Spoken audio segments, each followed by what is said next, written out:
Being in love is actually associated with feeling powerless. Falling in love, right? It paints this picture of losing control. Being in love functions as an addiction to a person. It's really like a drug addict supplementing themselves to the demands of their dealer. The person in love, they do whatever they can to appease the object of their desire. The difference between love and being in love is that being in love is built around obtaining and sustaining reciprocity. This is an anxiety-inducing goal, as other people's feelings are out of your control.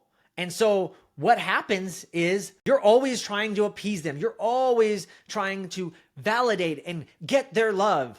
But that's not something that you can ever get because you can't control their feelings.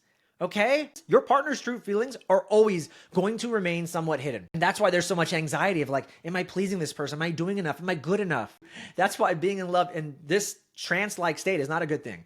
So just as a general rule, I want you guys to think about this. The person who has the strongest frame is the one who cares the least. So the most in love party in this case will be the one who has the weaker frame and advocate for their interests with way less intensity.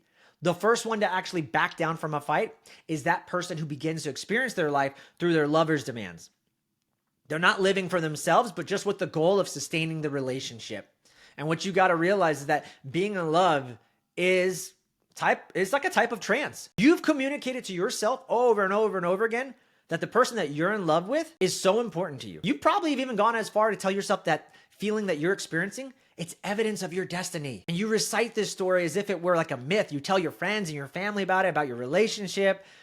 But you gotta know that when you're in love, your frame is being attacked by your own body, by your own neurochemicals, and by your own mind. So you gotta have a strong focus and understand that your feelings are not real.